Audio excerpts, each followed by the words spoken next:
Hello, I'm interested in applying for the flight attendant position that was advertised. Could you provide me with information about the application process? Certainly. To apply, you'll need to email your CV and a cover letter to Sarah Meehan. I spell her family name for you. M-E-E-H-A-N. She's responsible for selecting and hiring candidates. What is her job title? She is a senior manager in the recruitment department. Thank you for letting me know. Can you tell me more about the job itself? What are the main responsibilities? Sure. While the new opening doesn't involve frequent long-distance flights, there may be occasional overnight flights. This means you'll need to work night shifts. As a flight attendant, your main responsibilities will include providing excellent customer service, ensuring passenger safety, and assisting with any in-flight needs. I see.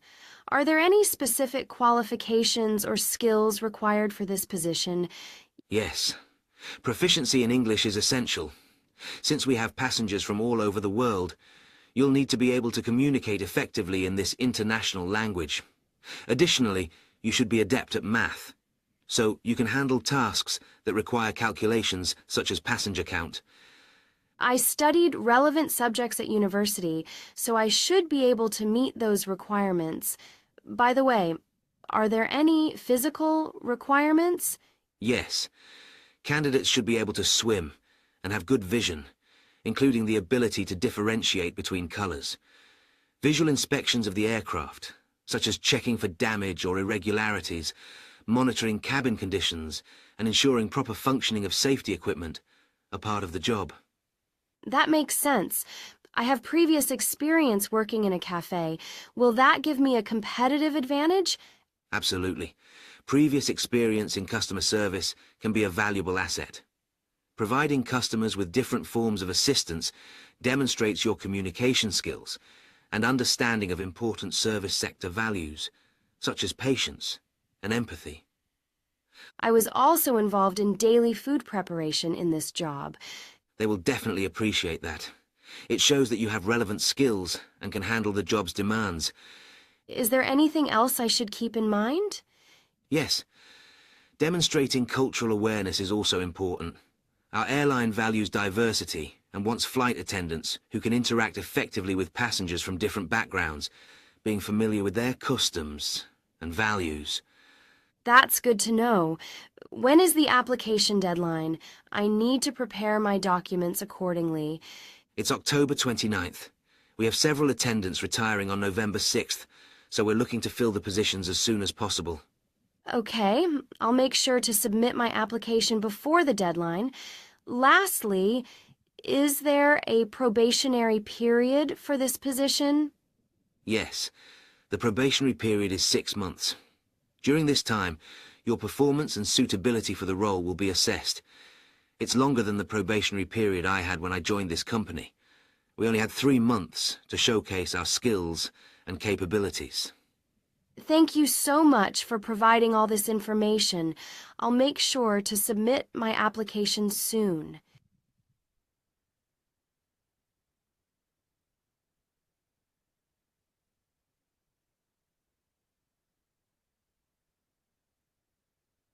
Part 2. You will hear part of a radio travel program about a tourist resort called Stanley Island. First, you have some time to look at questions 11 to 15.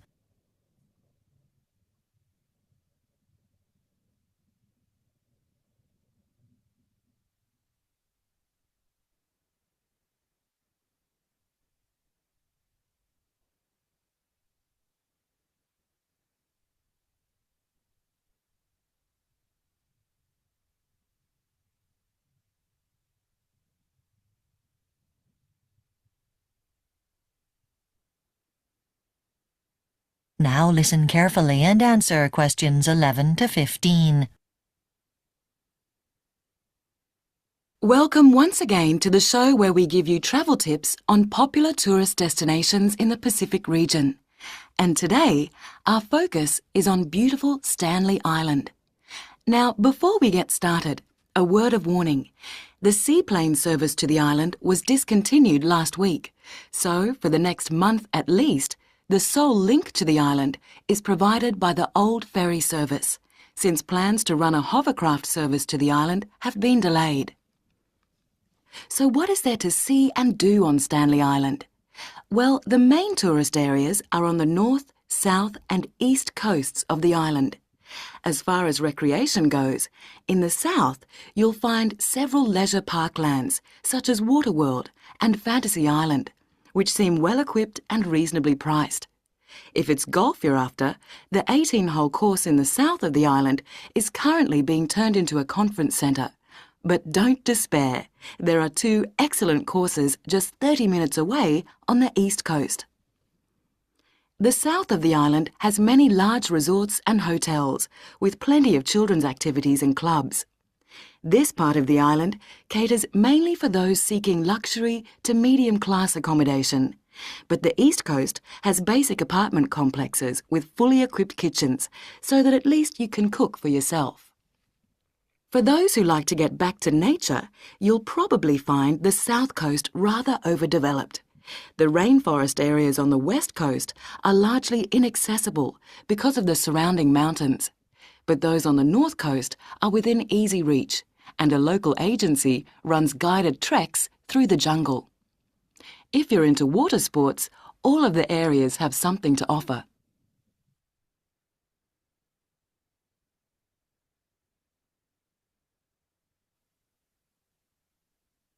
Before you hear the rest of the program, you have some time to look at questions 16 to 20.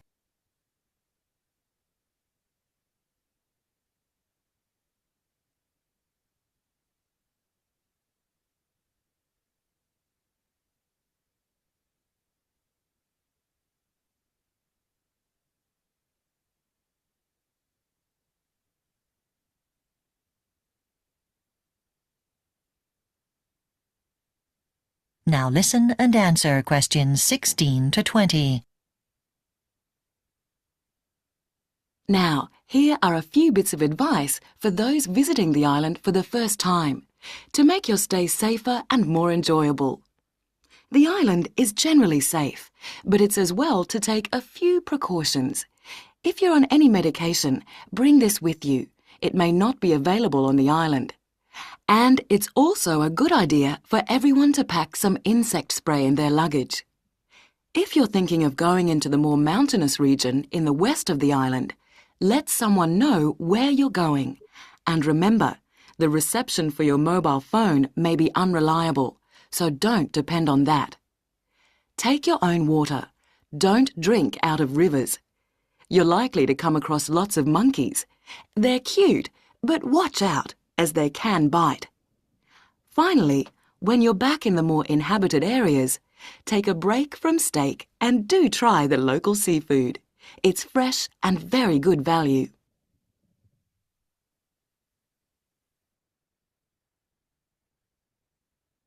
Hi, Ben. Sally. How are you? Fine. I wondered if I'd run into you. When did you get here? I only arrived last night, just in time. I prefer to travel on Sundays to miss the working rush. I suppose you arrived in plenty of time. Oh, I've been here for 4 days now, so it must have been Thursday that I arrived. I like to have a good chance to look around and settle in. I should have come earlier too. I'm hoping to get a part-time job. Well, you've no time today, I suppose. Do you still plan to be an architect?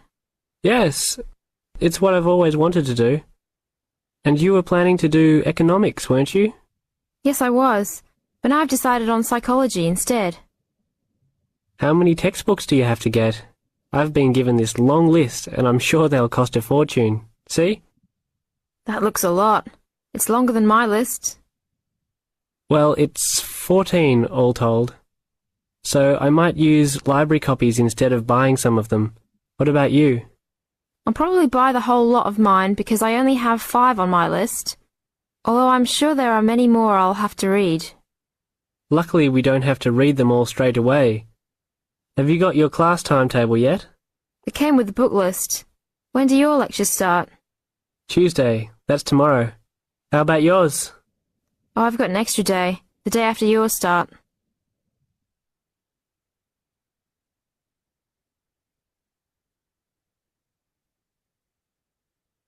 Listen carefully and answer questions 26 to 30. It's nothing like school, is it?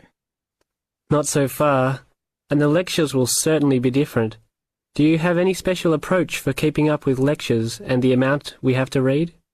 Well, I usually try to read every word in a book, in case I miss something important. So I suppose I'll try to write down every word of the lecture if I can. Oh, I couldn't do that. I'd get cramp in my fingers, and I wouldn't really hear what was being said. I usually skim a book when I read, and underline key parts, so I guess I'll try to make notes on the main points of the lecture.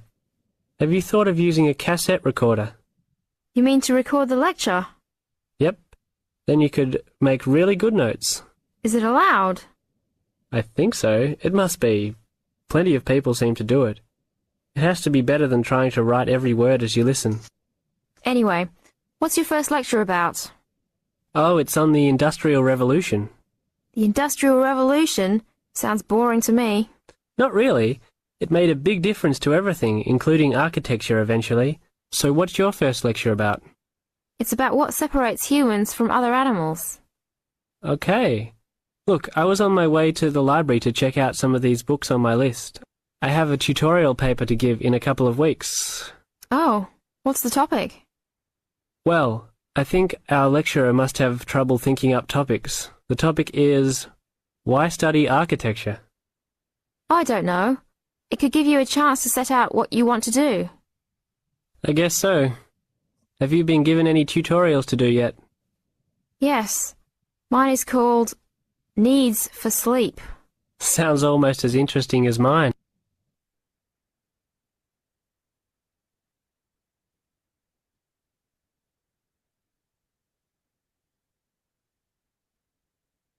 We've been talking about choosing building materials in the last week. Now, a great many factors influence the choice of building materials. You can't make a house of cards, right? And people who live in glass houses and all that. Anyhow, today I'd like to say a few words about flooring. Some artificial materials can be used, like plastic for instance, which offer mixed blessings when used as a flooring surface. On the one hand, plastic is cheaper than nearly any other alternative, short of bare ground. Plastic also does not warp like wood. On the other hand, the best that can be said about plastic is that it looks like wood or stone. However, it cannot replace the real materials. As I have mentioned, I'm fixing up a new house. The decorator my wife hired told me plastic does a great job of looking exactly like plastic. Besides, it scratches easily, fades or discolors, and starts cracking within a year or two. So, if you're fitting out a sleazy hotel or plan to live in a trailer park, go with the plastic. Really though, for all intents and purposes, this leaves us with wood or stone as choices for flooring. Stone and wood are alike in at least one respect. Both go through processing before they can be put to use. Since few of us cut our own lumber or quarry our own stone, this is not perhaps a pressing concern. Still, do-it-yourselfers would do well to remember to buy only properly seasoned wood. Unseasoned wood warps, and a warped floor quickly becomes firewood, and its owner quickly becomes poorer. Likewise, except for dull-hued materials like slate or sandstone, most stone floors are polished before installation. The choice goes well beyond just wood or stone. Each type requires many further considerations. A few special remarks are called for when considering wood. For example, as always, aesthetics, personal taste and layout all play roles, as well as the type of house or room. Oh, and certainly don't forget the cost. When it comes to cost, a rule of thumb is that the softer and less exotic the wood, the lower the cost. In the US, for instance, pine is both ubiquitous and cheap. Mahogany is imported and exorbitantly expensive. If you're on any kind of budget when remodeling, it's really helpful to remember to go for the softer woods. Aside from cost, there are still lots of different factors that are important in choosing the best flooring for the job. Continuing with the example of wood, one must consider the effects of each type of wood on the mood of the room. When selecting the best wood to use, particular attention needs to be paid to its grain patterns, texture, and colour. In rooms where relaxation or deep thought is the aim, say bedrooms or the study, dark, strong-grained woods are the rule. Here, the grain ought to match the furniture for a feeling of homogeneity. In rooms where activity and motion are typical, the dining room or living room, lighter, finer-grained lumber is more suitable. In such a setting, the wood grain might be useful in offering a contrast to the furniture. This leads to a feel of subconscious excitement in keeping with the room's function. In either case, though, consult a decorator. It is a decorator's job to know what materials to use to fit the function of the room. Though some things about putting together a room are subjective and based on one's individual taste, materials appropriate to a room's function are much more straightforward. A decorator takes the needs of the customer and uses a mathematical formula rather than subjective words. Since feelings vary from person to person, verbal descriptions of wood types tend to be ambiguous. You want the wood you select, not something approximate. And if you do decide to do it yourself, remember that all wood must be treated with preservatives to enhance its appearance and preserve its natural beauty.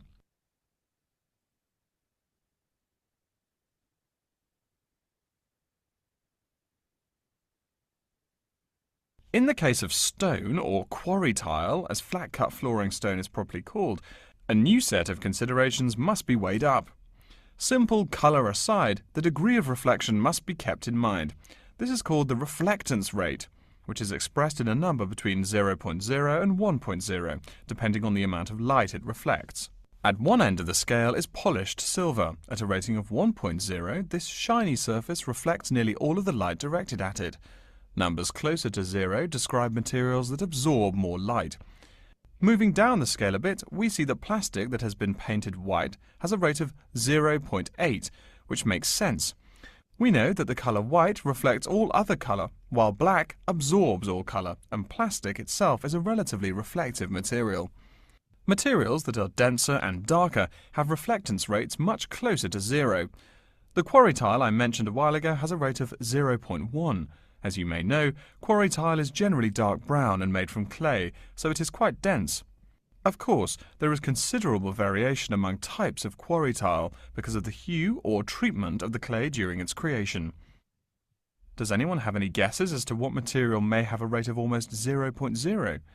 We can guess most of these materials are black in colour, but plastic, wood and even stone reflect some light. One material with a rate of almost 0.0 is black velvet.